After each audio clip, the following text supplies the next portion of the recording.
నమస్కారం. లక్ష్మీ పంచాంగం ఛానల్‌కు స్వాగతం. శ్రీమాత్రే నమః. అందరికీ శుభోదయం. ఈరోజు మనందరికీ అంతా మంచే జరగాలని కోరుకుంటూ ఈరోజు పంచాంగం, ఈరోజు శుభకార్యాలు చేసుకోవచ్చా, ఇంకా ఈరోజు దినఫలాలు మరియు ఈరోజు పండుగ ప్రత్యేకత తెలుసుకుందాం. జీవిత సత్యం. జీవితం అంటే 100 సంవత్సరాల కాలం కాదు, వేల సంవత్సరాల జ్ఞాపకం. జ్ఞాపకం అంటే గతాన్ని గుర్తుపెట్టుకోవడం కాదు, ప్రపంచానికి మనం గుర్తుండేలా చేయడం. ఈరోజు పంచాంగం చూద్దాం. శ్రీ క్రోధినామ సంవత్సరం, దక్షిణాయనం, శరదృతువు, కార్తీక మాసం, కృష్ణపక్షం, 2024 నవంబర్ 26 మంగళవారం. సూర్యోదయం ఉదయం 6:31 సూర్యాస్తమయం సాయంత్రం 6:35. చంద్రోదయం రాత్రి 2:14. చంద్రాస్తమయం మధ్యాహ్నం 2:25. తిథి ఏకాదశి తెల్లవారుజామున 3:47 వరకు. తదుపరి ద్వాదశి.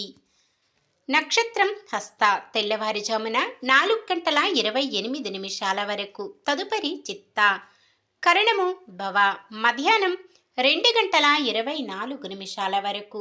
తదుపరి బాలవ తెల్లవారుజామున 3:47 వరకు. తదుపరి కౌలవ. యోగము ప్రీతి మధ్యాహ్నం 2:11 వరకు. తదుపరి ఆయుష్మాన్. అశుభ సమయాలు. రాహుకాలం మధ్యాహ్నం 2:49 నుండి 4:17 వరకు. యమగండం ఉదయం 9:17 నుండి 10:40 వరకు. గుళిక కాలం మధ్యాహ్నం 12:03 నుండి 1:26 వరకు. దుర్ముహూర్తం ఉదయం 8:44 నుండి 9:28 వరకు. తిరిగి రాత్రి 10:46 నుండి 11:37 వరకు. వర్జ్యం మధ్యాహ్నం 1:35 నుండి 3:23 వరకు. శుభ సమయాలు. బ్రహ్మముహూర్తం తెల్లవారుజామున 4:55 నుండి 5:43 వరకు. అమృత గడియలు రాత్రి 9:47 నుండి 11:35 వరకు. అభిజిత్ ముహూర్తం ఉదయం 11:41 నుండి 12:25 వరకు. నవంబర్ 26 మంగళవారం. ఈరోజు మంచిదైనా ఈరోజు శుభకార్యాలు చేసుకోవచ్చా తెలుసుకుందాం. ఈరోజు ఉన్న తిథి ఏకాదశి తెల్లవారుజామున 3:47 వరకు ఉంది. తదుపరి ద్వాదశి. ఏకాదశి తిథి ఈ రోజంతా ఉంటుంది. ఏకాదశి తిథి శుభకార్యాలకు అనుకూలమైనది. తదుపరి వచ్చే ద్వాదశి తిథి శుభకార్యాలకు అనుకూలమైనది కాదు. ఉత్తర ఫాల్గుని నక్షత్రమున వివాహం, నామకరణం చేయుటకు ముహూర్తము ఈ రోజు రాత్రి అనగా తెల్లవారితే మంగళవారం రాత్రి 1:02 నుండి ఉదయం 6:31 వరకు వివాహం, నామకరణానికి ముహూర్తము ఉన్నది. వారం మంగళవారం చాలా రకాల శుభకార్యాలకు వాడరు. సాధారణమైన పనులు, మనం ప్రతిరోజు చేసుకునే పనులకు ఎటువంటి దోషాలు ఉండవు కాబట్టి యథావిధిగా చేసుకోవచ్చు. ఒకవేళ శుభకార్యం కాని పని ఏదైనా చెయ్యవలసి వస్తే శుభ సమయం చూసుకొని చేసుకోవచ్చు. సూర్యుడు వృశ్చిక రాశిలో, చంద్రుడు కన్యా రాశిలో ఉంటారు. మంగళవారం ఉత్తరం దిక్కున, వాయవ్యం దిక్కున ప్రయాణాలు చేయరాదు. ఈరోజు చంద్రబలం ఉన్న రాశులు మేషం, కర్కాటకం, కన్య, వృశ్చికం, ధనుస్సు, మీనం. ఈరోజు పండుగ ప్రత్యేకత ఉత్పన్న ఏకాదశి. ఈ పవిత్రమైన రోజునే మతాలు ఉద్భవించాయని చాలామంది నమ్ముతారు. ఈ ఏకాదశి రోజునే శ్రీ మహావిష్ణువు జన్మించినట్లు పురాణాల్లో పేర్కొనబడింది.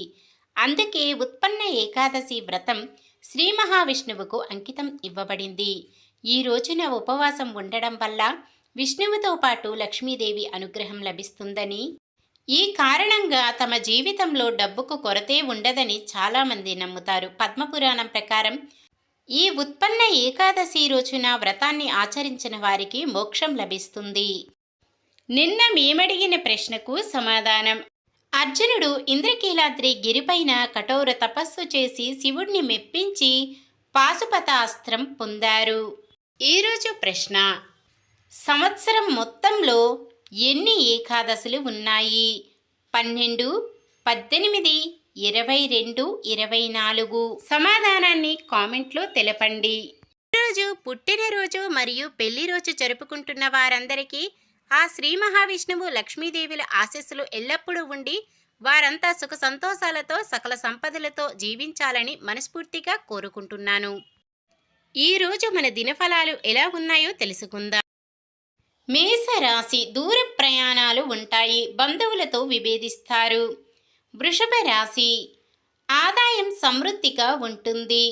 మిథున రాశి: నిర్ణయాలలో ఆచితూచి వ్యవహరించండి. కర్కాటక రాశి: జీవిత లక్ష్యాలు నెరవేరే సమయం. సింహరాశి: ఆశయాల సాధనలో ముందుకు సాగుతారు. కన్య రాశి: ఆదాయం కొంత నిరాశపరిచినా అవసరాలు తీరుతాయి. తులారాశి: చేస్తున్న పనులు కొంత నిదానిస్తాయి.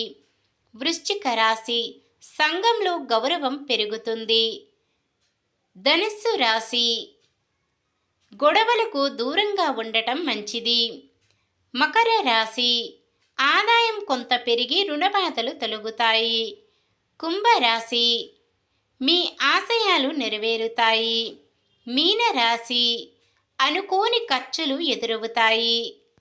ఇది ఈరోజుటి పంచాంగం. మన గ్రహస్థితి ఎలా ఉన్నా ఆ భగవంతుని దీవెనలతో మనమంతా చల్లగా ఉండాలని మనస్ఫూర్తిగా కోరుకుంటున్నాను.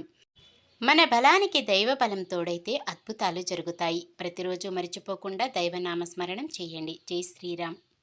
ఈ వీడియో నచ్చితే లైక్ చేయండి. మన వాళ్ళందరికీ ఉపయోగపడవచ్చు, షేర్ చేయండి. మన ఛానల్ని ఎవరైనా కొత్తగా చూస్తున్నట్లయితే సబ్స్క్రైబ్ చేసుకోండి. పక్కనే ఉన్న బెల్ ఐకాన్ని క్లిక్ చేసి ఆల్ అనే ఆప్షన్ని సెలెక్ట్ చేయండి. నమస్కారం.